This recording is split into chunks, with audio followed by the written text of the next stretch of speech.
Nitekana umunezero nsubire ngusuhuze nkuhakaze wobandanya kubana natwe ngaha kuri ino mboneshakure ikugezako amakuru inkuru n'ibiganiro bigezweko biriko biravurwa irya nino mu Burundi no hakurya y'imbibe z'igihugu c'Uburundi mu yandi makungu. Nunyemerere nkuhe kaze ndaguhaye mwiriwe neza cange mwaramutse neza bivanye naho uherereye. Turi ku munsi w'Imana igenekerezo ry'18 z'ukwezi kwa gatandatu umwaka n'ibihumbi 2023 utegerezwa kubandanya ubana natwe. Kubana natwe ni ugufyonda sabone cange subscribe nawe utarafyondako kugira ubandanye urashikirwa n'amakuru yose inkuru n'ibiganiro tubandanya kuronsa binyuriye ngaha kuri ino mboneshakure mukunda muri benshi ariyo yanyu ikaba ni yacu. Imyaka itatu iruzuye neza na neza Perezida Neva ahagarariye Uburundi. Kw'igenekerezo ry'18 z'ukwezi kwa gatandatu 2023 niho Perezida Evariste Ndayishimiye yarahira nk'uwugiye kurongora Uburundi. Ivyo birori vyo kurahira bikaba vyabereye mu ntara ya Gitega kuri iyi tariki y'18 z'ukwezi kwa gatandatu 2023. Narakugeza ko iyo nkuru mu buryo bw'idonido nunyemerere ngugezeko iyi nkuru ivuga ko hari abantu benshi batwandikiye batabariza uwabo yitwa Roger Itangishaka. Roger Itangishaka ni umushoferi wa tagisi yabuzwe irengero mu gisagara ca Bujumbura kuva igenekerezo ry'11 z'ukwezi kwa gatandatu 2023. Roger Itangishaka avuka mu ntara ya Muyinga ariko amaze imyaka itari mike haba mu gisagara ca Bujumbura aho benshi bita mu Busoro muri zone Kanyosha. Benshi bamutazira amata kubera imyaka yamaze adandaza muri kafeteri. Mu nyuma yahavuye yunguruza abantu kw'ipikipiki ubu hari haciye amezi atatu akora akazi ko kunguruza abantu n'ibintu mu modoka voiture Toyota Probox ifise imarati IA 8565 isize irangi rya kera. Roger Itangishaka harubatse hakaba n'umuvyeyi w'umwana. Ku munsi w'Imana wahera igenekerezo ry'11 z'ukwezi kwa gatandatu 2023 Roger Itangishaka yararuhutse ku murango mbere yirirwana nabiwe.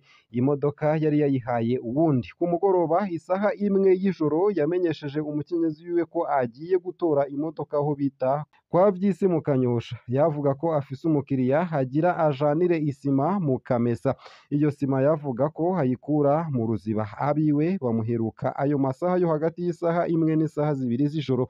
Umuryango wararindiriye ko ataha urabura. Bukeye baramurondeye mu busho no mu bitaro bitandukanye hose barabuze.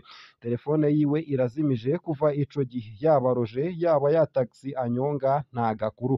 Abiwe baratabaza. Womenya amakuru ya Roger Itangishaka yohamagara kuri telefone 67 945818. Mushobora kandi kutwandikira kuri WhatsApp ya Ndondeza akamenyetso ko guteranya 324665 nayo kandi abanyamitahe muri Twikangure Microfinance barakoranye mu nama ya bose.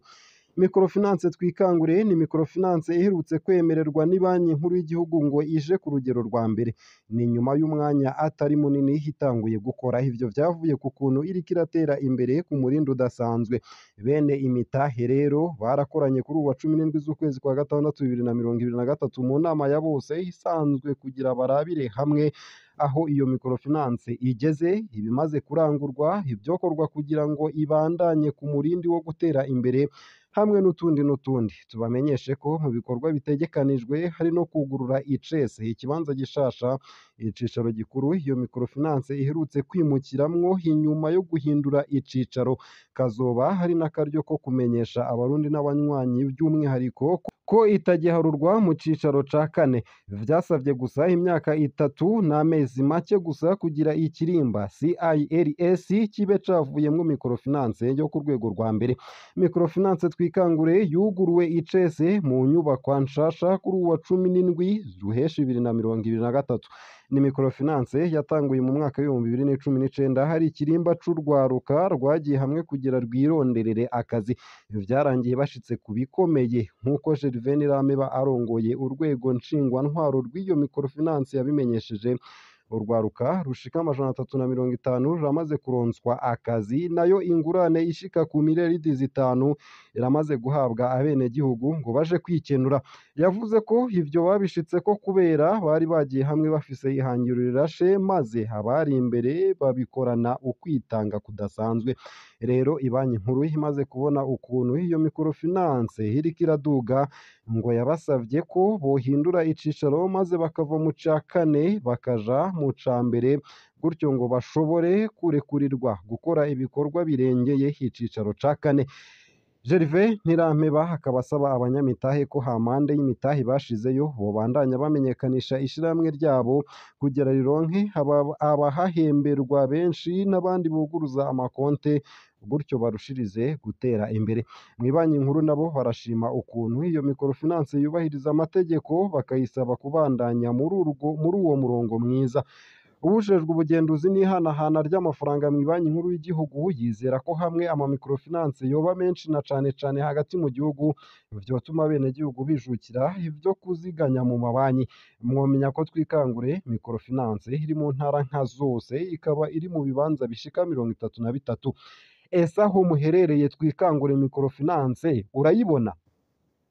Twandikire.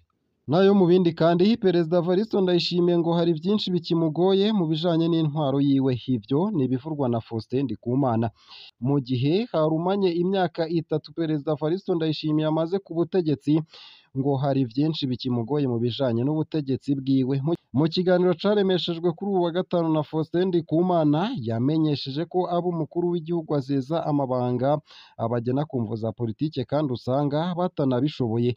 Mw'ico kiganiro Faustin Ndikumana yarakengurutse ibintu bibiri vyiza vyakozwe mu vy'ubutunzi mw'iki kiringo c'imyaka 3 Perezida Ndayishimiye amaze ku butegetsi. Ica mbere ni ikijanye no gutunganya ikoraniro rijanye no kwerekeza Uburundi mu mwaka w'ibihumbi 2040 nk'igihugu kizoba cifashe, nayo mu mwaka w'ibihumbi 2060 Burundi bukazoba ari igihugu kiteye imbere. Ikindi Faustin Ndikumana ashima ni ikijanye no kuja gusaba imfashanyo mu kigega c'isi FMI. Mu kigega c'isi FMI aho ayo mafaranga hazoza gufasha mu bijanye n'amafaranga mvamakungu hamaze igihe ataboneka mu gihugu. Ariko uwo muhinga mu vy'ubutunzi hari ivyo abona ko bikigoye mu ntwaro ya Perezida Ndayishimiye. Aha akavuga nk'igisata c'ibiterwa njabukamazi nk'icayi n'ikahwa bisa n'ibitakizana amafaranga mvamakungu kuko umwimbu wavyo wagabanutse cane. Amafaranga y'agaciro kandi ntariko aboneka mu bisata vy'abamukerarugendo no mu butare nk'uko vyabandanije bishikirizwa n'uyu muhinga mu vy'ubutunzi.